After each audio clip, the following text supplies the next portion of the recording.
San Diegans collecting much-needed supplies and the special connection they have overseas. Pressure to end pandemic restrictions mounts as Ukrainians reach the U.S. border.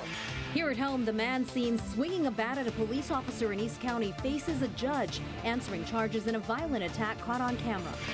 And why helping the Boys and Girls Club of Vista just makes sense. CBS 8 News Live at 6 starts right now.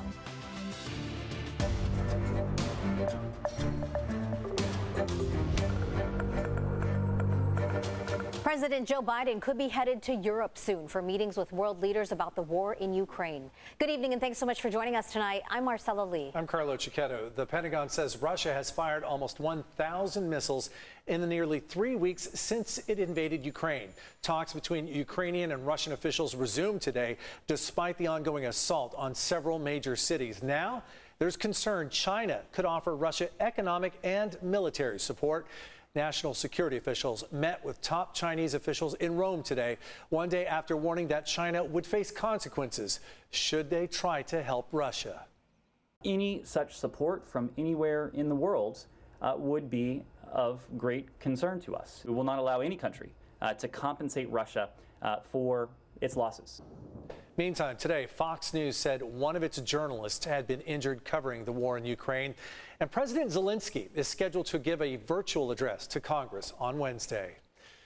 A San Diego-based company that does a lot of business in Ukraine and neighboring Poland has joined the effort to help Ukrainians fight for their survival. As CBS 8's Steve Price explains, they're working with a man who just got his family out of the country and knows exactly what items are needed most. Helmets, vests, camouflage ponchos, boxes of items heading from San Diego to help Ukrainians who are currently fighting for their lives. Organizers here have actually teamed up with the Ukrainian who's already helped thousands of people flee to safety. The Russian army is putting everything they have, rockets, bombs, on civilians. Andrei Gorokov, his wife, and their 2 young kids are now out of Ukraine and safe in Poland, but his heart is hurting for his homeland. We love freedom. We love democracy. We do have a national spirit. We do have a country. We want it to be prosperous. And we don't want to become part of Russian empire anyhow. Andrei is the CEO of a Ukrainian investment firm with 5,000 employees. Fearing the worst, he immediately gave them all 2 months' pay and helped those trying to escape, including one family trapped in a remote town. We had to organize an armored vehicle, and that family had to walk for almost 8 miles during winter time.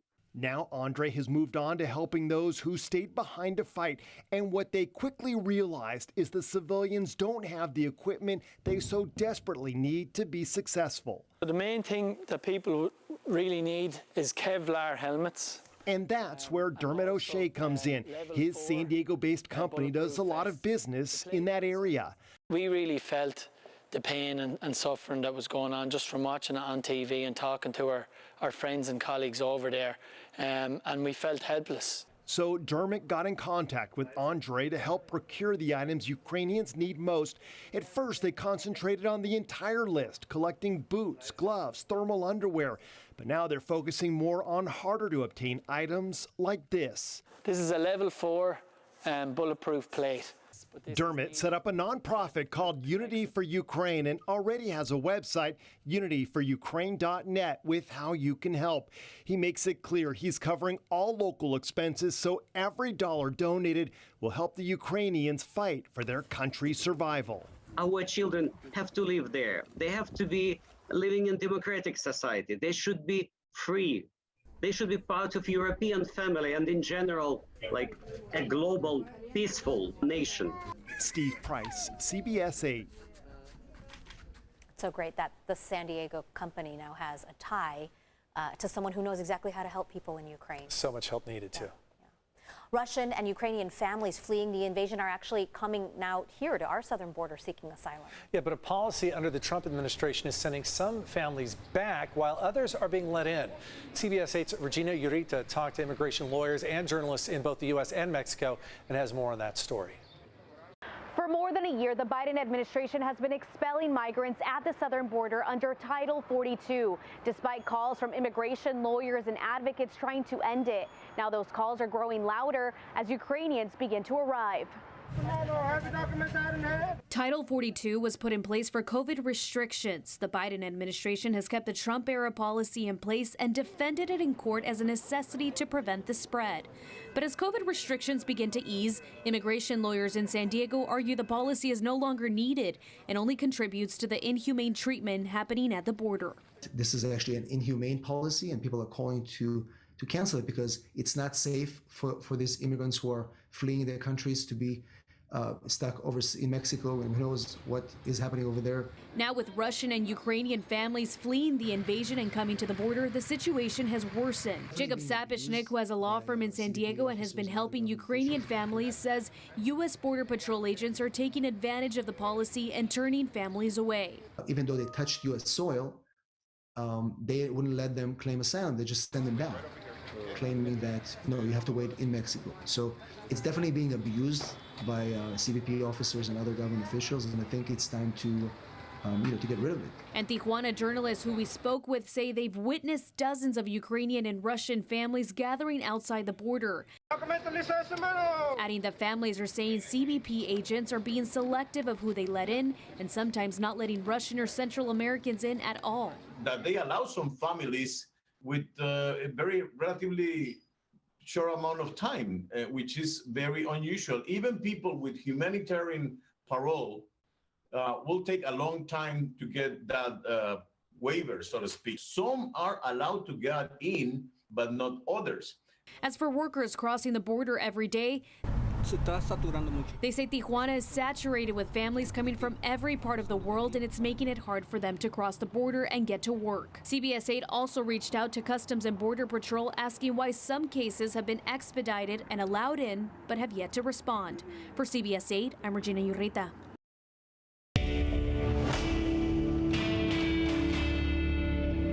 Tonight, there's growing backlash online with posters on social media claiming that the United Nations is banning its staff from calling Russia's invasion of Ukraine a war. Our Verified team did some digging and has the facts. Here's Casey Decker. Recently, the United Nations has been accused of censoring its employees from saying certain things about the war in Ukraine. Viral posts on social media claim the UN in fact banned its staffers from saying the word war or even invasion. So, is that true? Are United Nations employees currently banned from publicly calling the war in Ukraine a war? Our sources, internal UN emails obtained by a reporter for the Irish Times and provided to Verify, statements from a spokesperson for the UN, and tweets from the Secretary General and the Undersecretary for Political and Peacebuilding Affairs. The claims began appearing after Irish Times reporter Naomi O'Leary published a story about internal UN communications. One email sent by a regional office included guidance on language to use when speaking publicly. The email said to use, quote, conflict or military offensive and not war or invasion when referring to the situation in Ukraine. And a UN spokesperson did not deny that the emails O'Leary obtained were genuine. But he said that prohibiting the words was never official UN policy. He also pointed to a tweet posted by a UN undersecretary before O'Leary's article was published that used both the words war and invasion. The day after the article was published, a new email was sent to UN staff. This email read in part, quote, today's approved key messages now refer to war and/or invasion. That same day, the Secretary General himself posted a tweet that referred to, quote, the war in Ukraine. So, even though some staffers were previously told not to use certain words when describing Ukraine, we can verify, no, United Nations employees are not currently banned from publicly calling the war in Ukraine a war. With your Verify, I'm Casey Decker.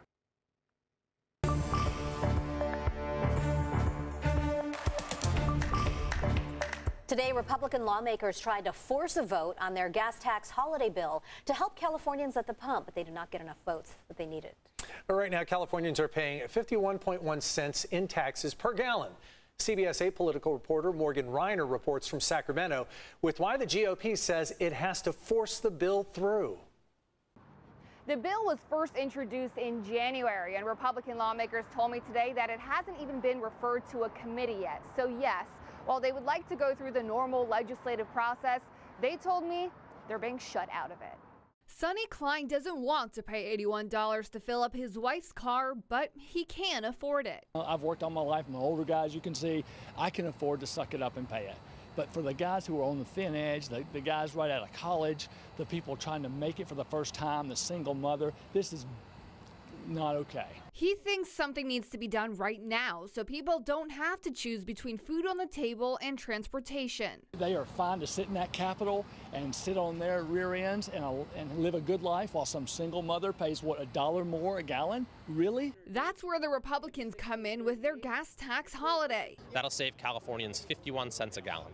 Now, that's not going to bring gas prices down to reasonable levels by any stretch of the imagination, but it'll help. Different than Governor Gavin Newsom's gas tax rebate, which would send checks directly to the consumers. University of San Diego economist Alan Ginn said Newsom's plan cuts out the middleman. Again, a lot of it would depend on gas stations implementing that. To that, Assemblymember Kevin Kiley said, Just look across the country, states that have lower gas taxes, they have lower prices for gasoline. The Republican Assembly members and senators told me that they're not saying they wouldn't support Governor Gavin Newsom's idea of a gas tax rebate to put more money in the pockets of consumers later on down the road, but they're saying right now the only immediate relief for people is the gas tax holiday. Former Democratic lawmaker turned labor union leader Lorena Gonzalez called Monday's attempt political theater. The Republicans needed 54 votes to suspend the rules and move forward with their bill. They only got 18, down party lines.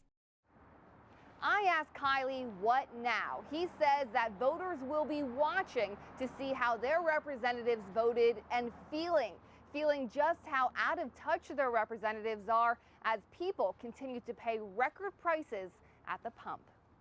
People will welcome any break they get. Anything, right? Yeah. Hundreds of San Diegans got some temporary relief themselves for high gas prices today. Local organizations, including the People's Association of Justice Advocates and United Way of San Diego, raised money to buy gas for about 300 families. Each driver got about $50 worth of gas and a box of food. People who received the free gas say they are so grateful because the money they saved can now go to other bills.